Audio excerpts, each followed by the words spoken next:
우리가 온라인 예배 이전의 모습으로 완전히 돌아가지는 못했지만 오늘 또 오랜만에 다시 현장 예배가 재개되어서 수요 예배를 온라인이 아니라 이렇게 대면해서 드릴 수 있게 되는 것이 참 얼마나 귀하고 감사한지 모릅니다. 오늘도 우리 예배당에서 그리고 가정에서 하나님 말씀 앞에 서신 우리 모든 식구들에게 하나님의 은혜가 또 말씀을 통해 주어지기를 주님의 이름으로 기원합니다. 요즘 우리가 창세기 말씀을 통해서 요셉에 대한 이야기를 살펴보고 있죠. 요셉은 형들에게 팔려서 애굽으로 내려가면서 인생의 어두운 터널로 들어간 것과 같습니다. 인간적인 관점으로 본다면 자신을 팔아넘긴 형들이 많이 원망스러웠을 겁니다. 어쩌게 잊고 살다가도 힘든 상황을 만나게 되면 또다시 자기를 팔아버린 형들에 대한 원망과 분노가 다시 되살아나곤 했을 겁니다. 그러나 하나님께서는 요셉에게 큰 은혜를 베풀어 주셔서 이 모든 원망과 분노의 마음을 다 해결하게 해 주셨습니다.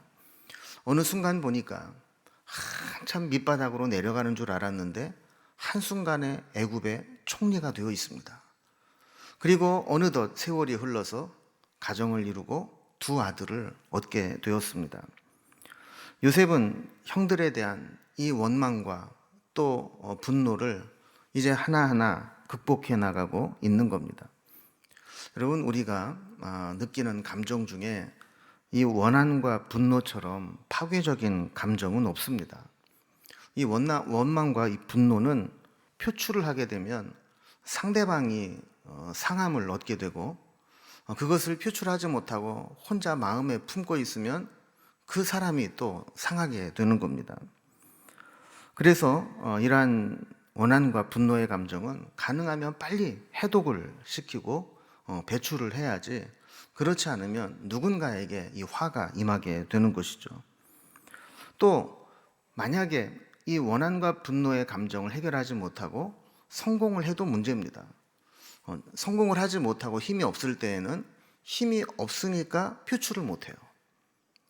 그런데 이것을 해결하지 못하고 성공을 하거나 힘을 얻게 되면 그 가진 힘을 가지고 원한과 분노를 표출하게 될 때 더 많은 후유증이 생기게 되고 파괴력을 갖게 된다는 겁니다.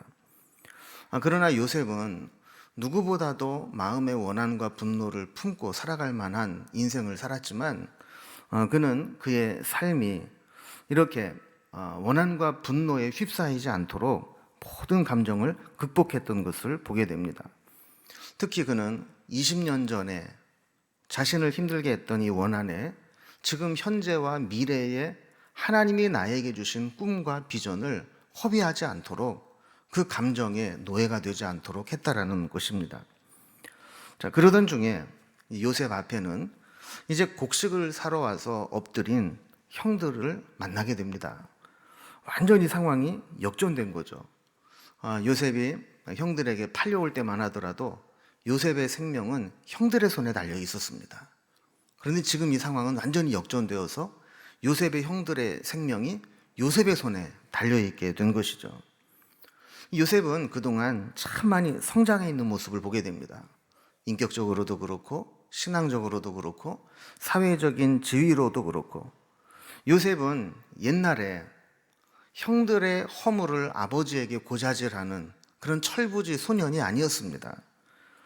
만약에 요셉의 인생이 밑바닥까지 내려가게 되었을 때 그가 하나님이 주신 꿈을 붙잡지 않고 믿음으로 그것을 이겨내지 않았더라면, 그리고 원한과 분노를 지금까지 마음속에 품고 있었더라면 이 요셉의 형들은 오늘 죽은 목숨과 다를 바가 없었을 것입니다.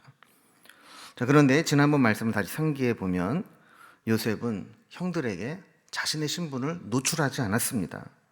그리고 겉보기에는 덕을 끼치고 선대하는 것처럼 보이지 않고 오히려 더 거칠게 대하고 막다른 골목으로 막 몰아붙이는 것처럼 보입니다. 그래서 형들에게 곡식을 사러 왔습니다라고 이야기를 했지만 아니라고, 너희들 보니까 이 나라의 틈을 보려고 정탐하러 온 스파이라고 4번이나 계속해서 푸시하는 모습을 이제 보게 되죠. 그리고 심지어는 마지막에 감옥에 가두게 됩니다. 자, 그러면서 감옥에 있는 동안 자신의 삶을 돌아보게 하면서 그들에게 만약에 너희들의 무고함을 증명하려면 나머지는 감옥에 다 갇혀 있고 한 사람이 가나안 땅으로 가서 그 아버지와 함께 있다는 막내 아들, 그 아들을 데리고 오면 너희들이 한 말을 전부를 믿어주겠다. 지금 이렇게 이야기를 하는 겁니다. 자, 이런 상황에서 감옥에 갇혀 있었던 이 10명의 형제들은 어떤 마음이었을까요? 그들이 어떤 이야기들을 나누고 있었을까요? 요셉의 형들의 입장에서는 아버지가 곡식을 사와라, 애굽에 가서 곡식을 사와라, 이 이야기를 듣고 애굽으로 내려오는 것도 사실은 꺼려지는 일이었지만 다시 아버지의 집으로 가서 베냐민을 데리고 온다는 것은 더 불가능에 가까운 일이었습니다. 그렇다고 해서 가만히 있을 수도 없는 일이죠. 그러니까 이 10명의 형제들은 이러지도 못하고 저러지도 못하는 상황입니다. 만약에 아버지에게로 가자니 아버지가 순순히 베냐민을 내줄 것 같지가 않아요. 안 맞아 죽으면 다행인 거예요. 그렇다고 안 가고 여기 머물러 있자니 여기에서 이 애굽의 총리에게 험한 꼴을 당할 수도 있는 상황이에요. 그리고 중간에 도망을 가자니 그 땅의 기근으로 말미암아 다 집안 식구들이 굶어 죽을 판이에요. 이러지도 못하고 저러지도 못하는 그런 상황입니다.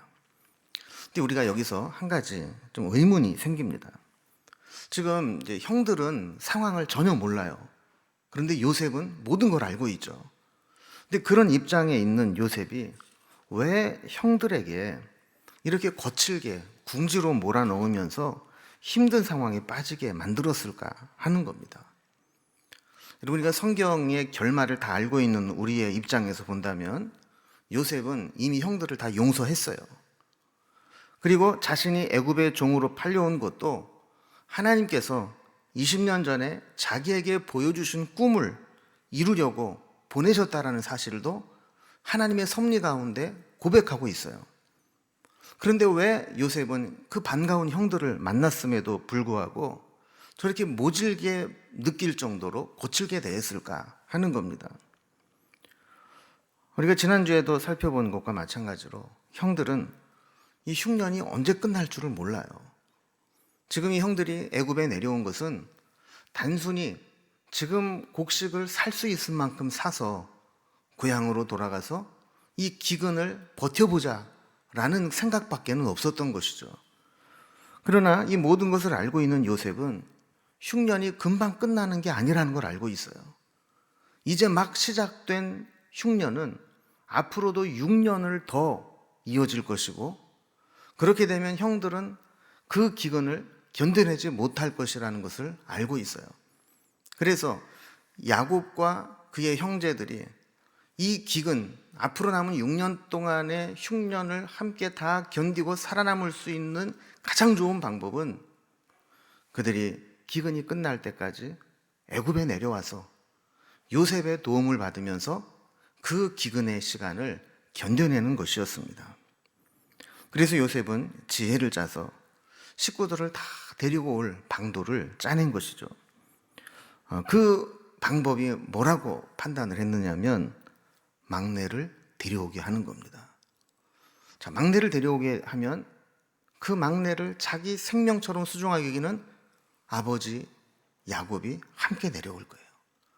아버지 야곱이 내려오면 그의 가족들이 다 같이 내려올 거예요.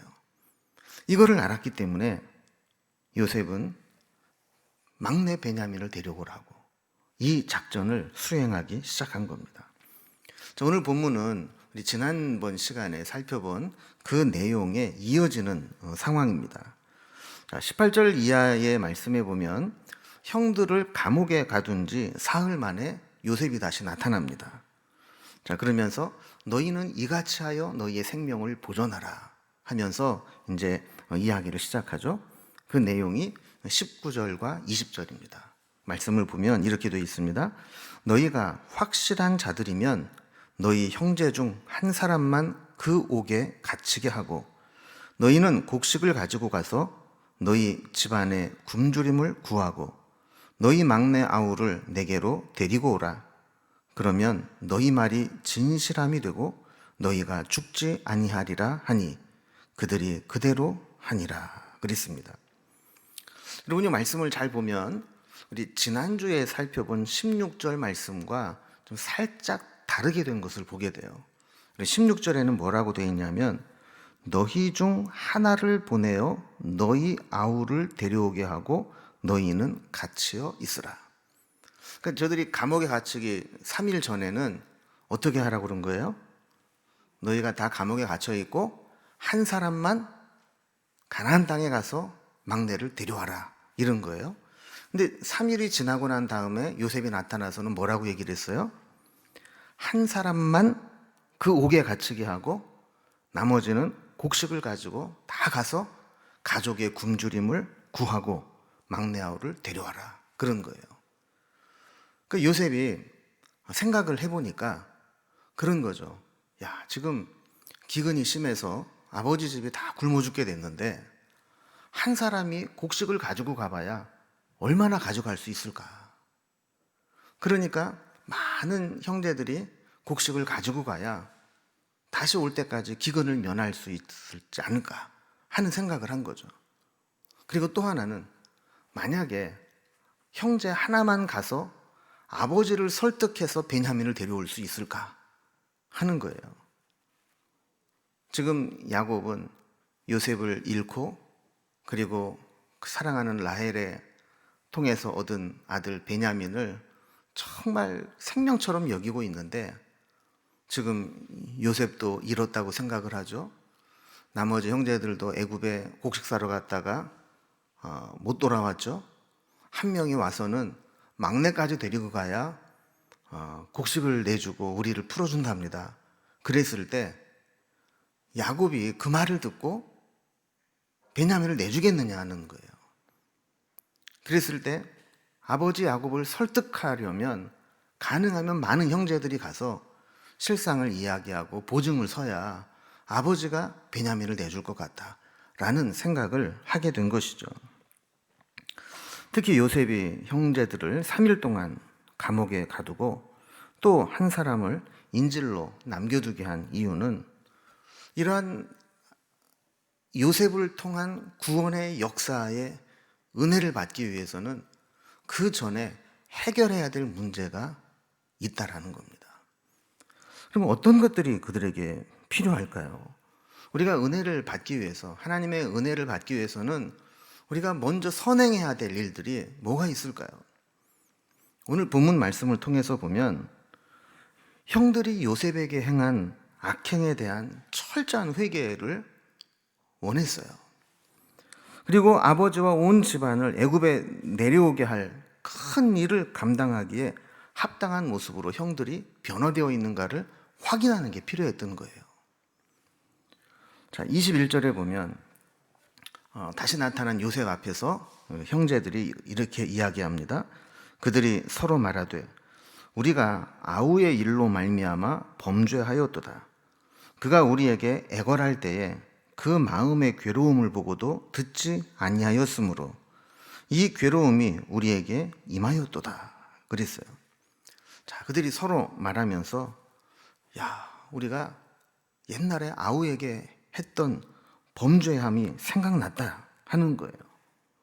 그리고 특별히 그 아우가 인신매매로 종으로 팔려가게 될 때 막 애걸하면서 형들에게 나 팔아넘기지 말라고 살려달라고 막 했을 때 외면했던 그 장면까지도 생생하게 기억을 하고 있었던 겁니다.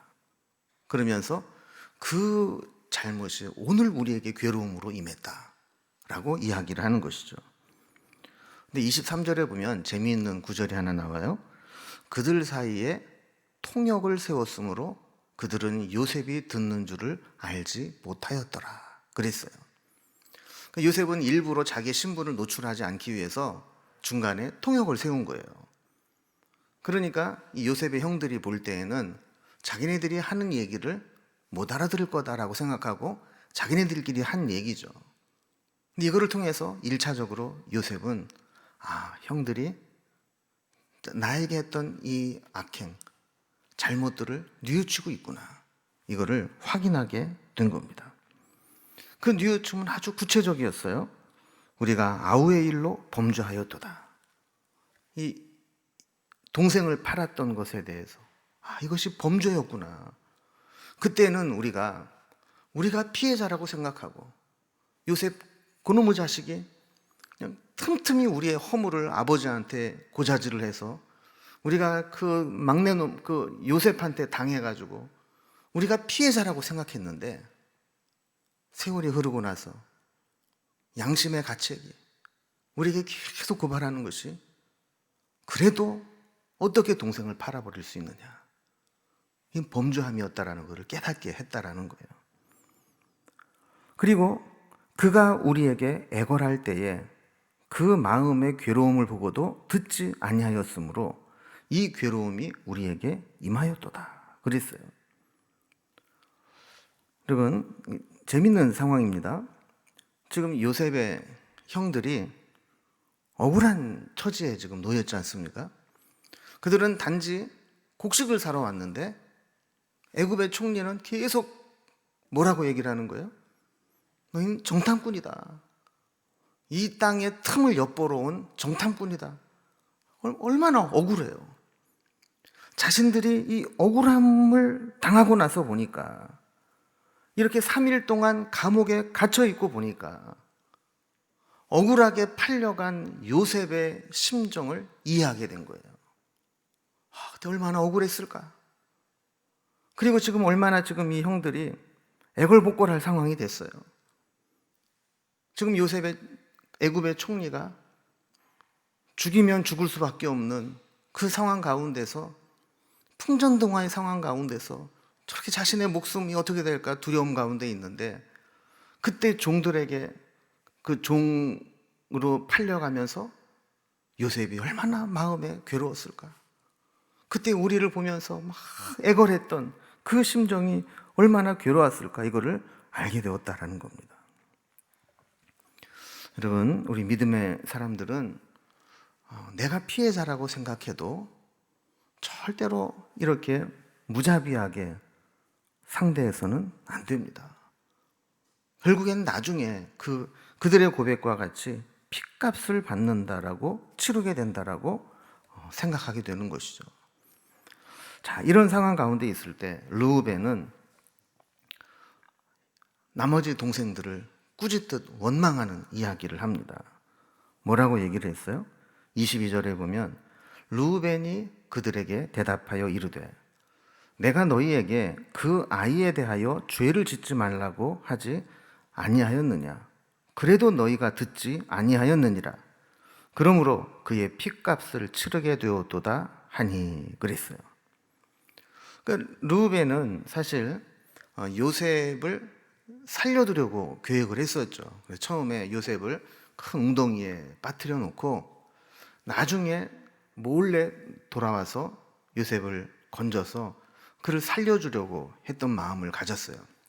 근데 웬일인지 이 르우벤이 자리를 비운 사이에 마침 이 상인들이 지나가는 것을 보고 형들이 팔아버린 거 아닙니까?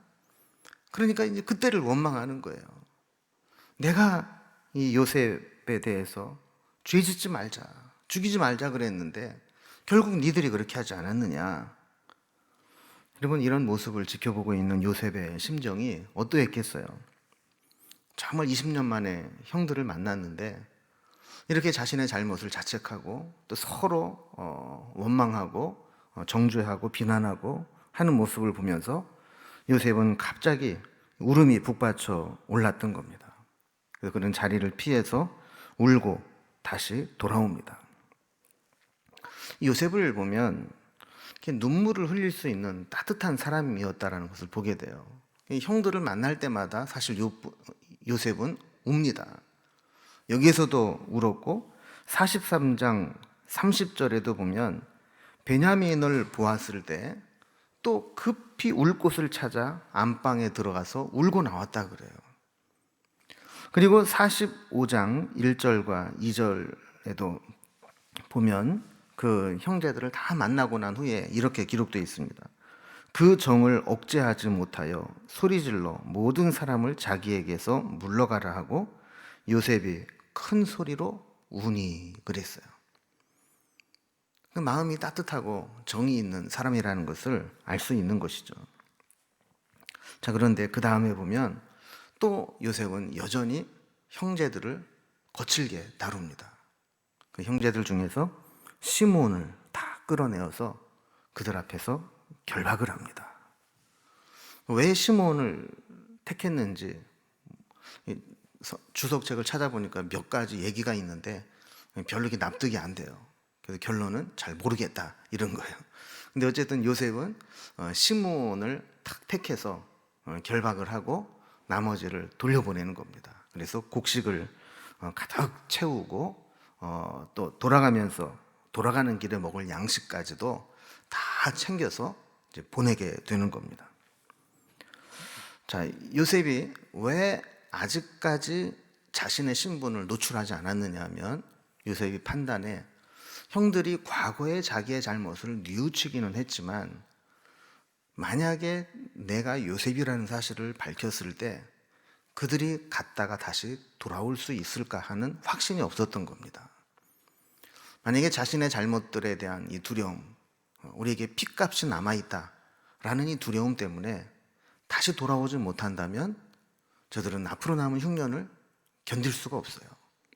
그러니까 그 뜻을 온전히 이룰 때까지 요셉은 참고 견디며 자신의 신분을 감추는 겁니다. 여러분, 사실 우리가 요셉이라면 그냥 내가 요셉이라고 그리고 형들 막 끌어안고 화해하는 게 쉽겠어요? 아니면 자신의 신분을 감추고 다시 돌려보냈다가 다시 또 돌아오고 이렇게 하는 것을 기다리는 게 쉽겠어요? 그냥 지금이라도 빨리 그냥 막 부둥켜 안고 화해를 하는 게 쉬울 것 같지만 요셉에게는 지금 형들과 화해하는 게 중요한 게 아니고 그들을 이 애굽으로 불러내려서 이 앞으로 남은 흉년과 기근을 잘 견디도록 하는 게 목적이었기 때문에 그 뜻을 위해서 자신의 감정을 삭히고 자신의 힘을 절제하고 자신의 신분을 노출하지 않고 기다리는 시간들을 갖게 되었던 것입니다. 어쨌든 요셉의 형제들이 이제 시몬만 남고 나머지 형제들이 곡식을 나귀에 싣고 애굽을 떠나 가나안 땅으로 갑니다. 물론 먹을 것은 미리 따로 싸줬기 때문에 그걸 먹고 가면 됐지만 나귀에게 이 먹일 곡식이 필요해서 이제 자루를 하나 풀어본 거예요. 깜짝 놀랄 만한 일을 발견하게 됩니다. 나귀에게 먹이를 주려고 자루를 풀었는데 자신들이 가지고 왔던 양식값으로 지불했던 돈이 그 자루 아귀에 그대로 담겨져 있다라는 겁니다. 이것을 발견한 형들의 반응이 어땠어요? 28절에 보면 그가 그 형제에게 말하되 내 돈을 도로 넣었도다. 보라, 자루 속에 있도다. 이에 그들이 혼이 나서 떨며 서로 돌아보며 말하되 하나님이 어찌하여 이런 일을 우리에게 행하셨는가 하고 그랬어요. 여러분, 그들은 돈이 있는 것을 보고 혼이 나서 떨었다 그래요. 그러면서 하나님이 어찌 이런 일을 우리에게 행하셨는고. 이제 드디어 하나님을 생각하기 시작을 해요. 여러분, 이걸 보면요, 이 세상에 공짜라고 다 좋은 게 아닙니다. 여러분, 이 세상에 공짜는요 3가지 종류가 있어요. 하나는 먹어도 되는 공짜가 있고, 또 하나는 먹은 만큼 토해내야 되는 공짜가 있고, 3번째는 쥐약과 같이 먹으면 죽는 공짜가 있어요. 절대로 먹어서는 안 되는 공짜도 있는 거죠. 그럼 지금 이 요셉의 형들이 발견한 돈, 곡식값으로 지불을 했는데 곡식도 오고 돈도 그대로 있어요. 그럼 꽁돈이잖아요. 이 돈은 어떤 돈일까요? 먹어도 되는 돈일까요? 언젠가는 개원해야 되는 돈일까요?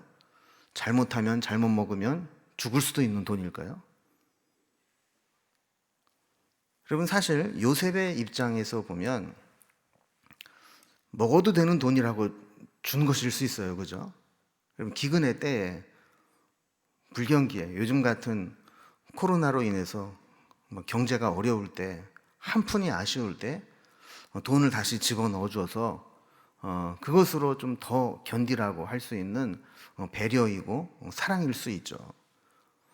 그러나 그 돈이 자칫 잘못하면 나중에 다시 시므온을 데리러 갔을 때 우리가 도둑이라고 오해를 받을 수도 있는, 누명을 씌울 수도 있는 올무가 될 수 있는 돈이라는 겁니다. 여러분, 그래서 우리는 돈이 있느냐 없느냐가 중요한 게 아니라 그 돈이 의미하는 거가 무엇냐, 이게 더 중요한 거죠. 이게 은혜로 내게 들어온 거냐. 여러분, 사실 우리가 이제 은혜라고 할 때 은혜의 가장 보편적인 개념을 쉽게 얘기하면 공짜입니다. 그리고 우리가 은혜로 구원받았다 그럴 때 우리가 구원받기 위해서 지불한 게 있어요, 없어요? 없죠. 은혜는 공짜라는 거예요. 그래서 이 공짜라고 하는 것은 때로 하나님의 은혜로 좋은 것일 수 있지만 세상의 공짜는 잘못하면 나를 망하게, 죽게 만드는 올무가 될 수 있다는 겁니다. 어떤 신학자는 재미있게 해석을 해놨어요.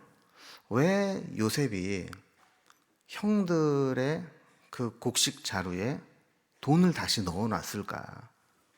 여기에 대해서 옛날에 형들이 자기를 팔 때 요셉을 팔고 은 20을 받았잖아요. 그 몸값으로 받았던 돈을 회고할 수 있도록 비슷한 상황을 연출한 것이다. 이렇게 이제 해석을 하기도 해요. 근데 그것까지 염두에 두고 넣은 건지는 나중에 천국 가서 물어봐야 되겠는데, 어쨌든 그들이 집으로 돌아가는 중에 여관에서 그 곡식 자루에서 돈이 나온 것을 보고 혼이 나서 떨었다. 심장이 멎는 것 같았다. 이런 뜻이거든요. 그러니까 그들이 생각할 때, 이 돈은 필경 우리를 시험하는 것이다. 잘못하면 죽을 수도 있는 돈이다.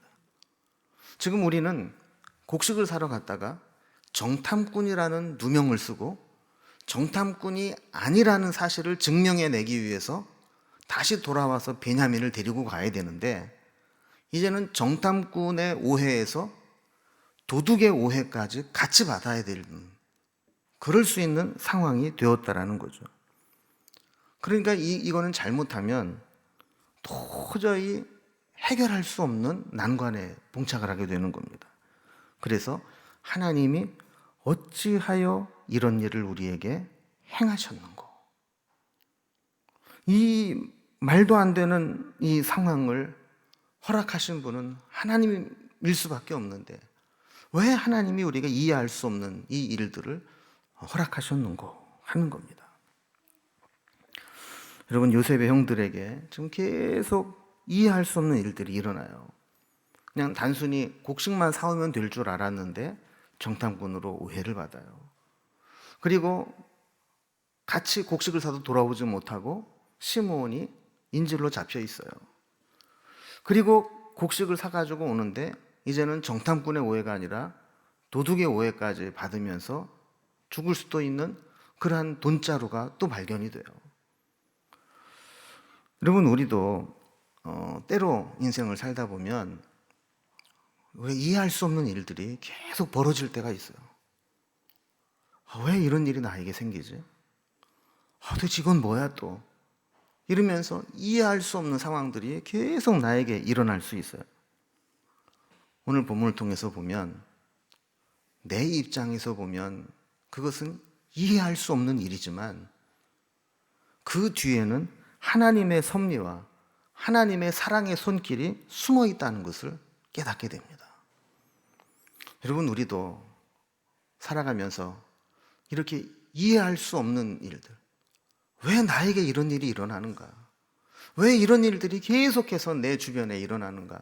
이런 생각이 들 때 신세를 한탄하고 고통을 느끼기 전에 이 배후에 하나님의 섭리가 있지 않을까?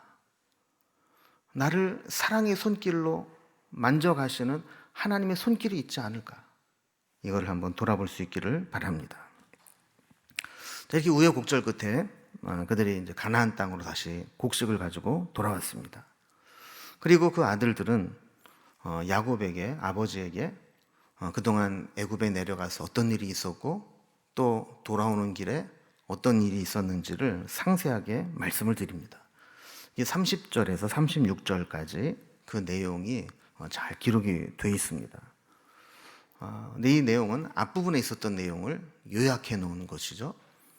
근데 이제 앞부분에 우리가 지금까지 살펴본 내용이 만약에 사실을 그대로 기술한 것이었다면 30절에서 36절까지는 그들의 심리 상태가 잘 나타나 있어요.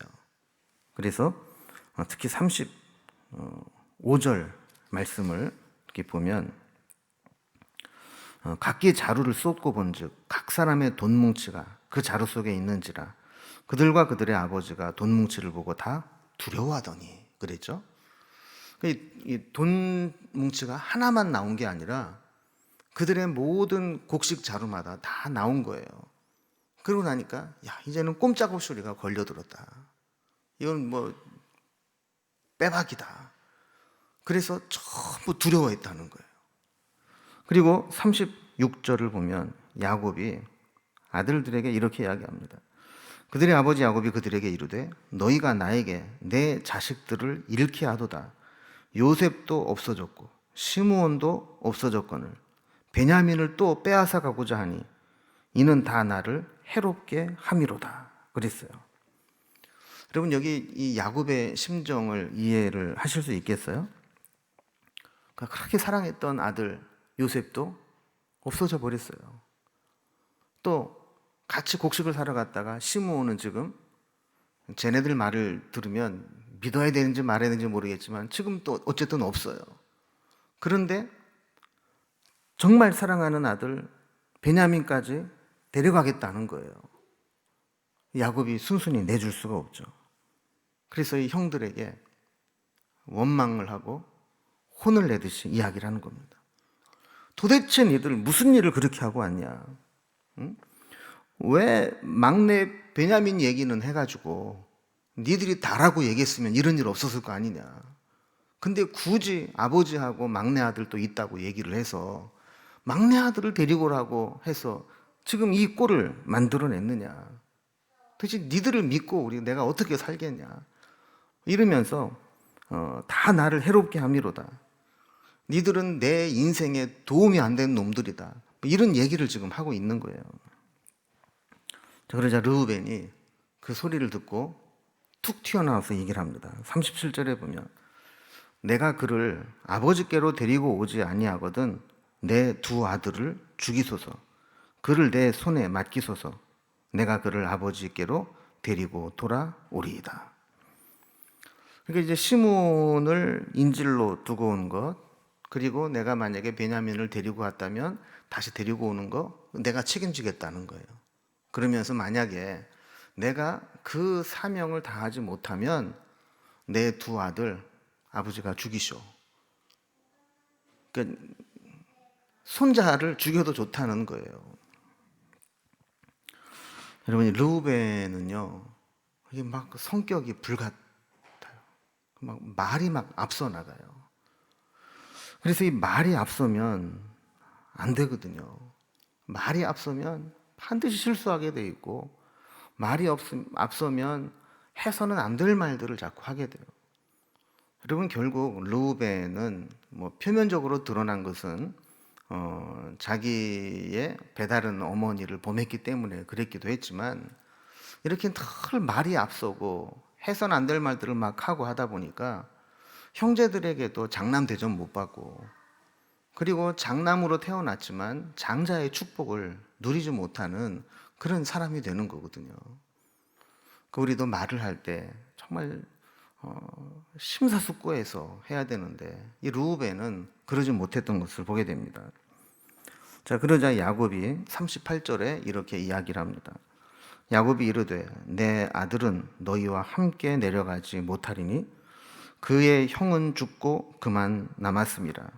만일 너희가 가는 길에서 재난이 그에게 미치면 너희가 내 흰 머리를 슬퍼하며 수월로 내려가게 함이 되리라 그랬어요. 여러분, 여기까지 보면 야곱이 그렇게 험한 인생을 살면서도 아직까지 하나님 앞에 완전히 자기를 내려놓지 못하고 있는 모습을 보게 됩니다. 여러분, 특별히 베냐민에 대한 애착이 얼마나 강한가를 볼 수 있어요. 오늘 여기 본문을 보면은요, 야, 이거 내가 이 다른 형제들이라면 진짜 열받았겠다 싶은 생각이 드는 구절 아닙니까?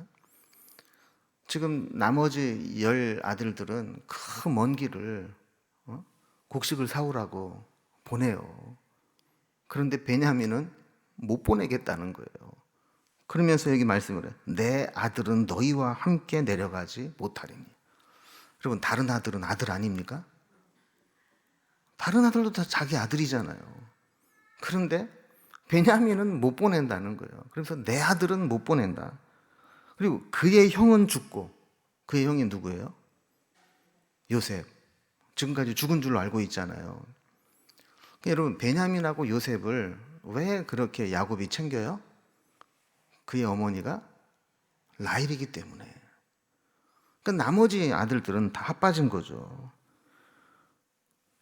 그러면서 야곱은 지금까지도 그 마음속에 한 여인, 그 여인으로부터 낳은 2 아들, 여기에 대한 애착을 버리지 못하고 그 2 아들만 지금 끼고 있는 거예요. 하나 잃었으니까 이거 하나는 내가 죽어도 끼고 있어야 된다. 이런 이야기를 하는 거죠. 여러분, 야곱이 그렇게 오랜 시간 동안 하나님께 훈련을 받고 그의 야곱 이름 자체가 발 뒤꿈치를 잡다. 남 끄등겨 내리고 성공해야 되는 그런 인생을 살아왔는데 마지막까지도 그는 어떤 영적인 분별력이 없어요. 그냥 오직 그놈, 그 아들, 그것밖에는 없는 거예요. 여러분, 지금 사실 이 상황이 어떻게 보면 가문으로 보면 그 가정적으로 큰 위기 아닙니까? 지금 기근으로 다 굶어 죽게 생겼고, 지금 아들 하나는 애굽에 볼모로 잡혀 있고, 지금 그걸 또 데리고 가려면 또 막내 아들을 내줘야 되고.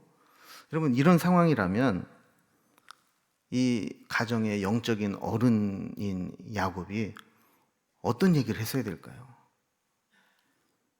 야, 다 모여봐. 이건 우리가 해결할 문제가 아니다. 하나님께 기도하고 하나님께 지혜를 구하고 하나님의 은혜를 받아야 될 일이다. 우리가 어떻게 해야 될지 하나님께 묻자. 여러분, 가정의 신앙의 어른이, 영적인 어른이 되는 것이 이렇게 중요한 거거든요.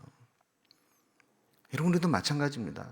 가정에서 어떤 문제가 생기고 위기를 만나고 또 큰 일이 생기게 되면 그 가정의 영적인 어른은 그 문제에 막 휘둘릴 것이 아니라, 이게 하나님 앞에 나가야 될 때다.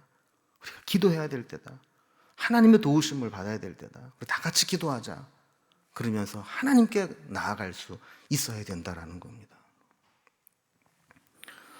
여러분, 오늘 이제 말씀을 마무리합니다. 오늘 설교 제목이 뭐예요? 은혜 받기 전에 해야 할 일.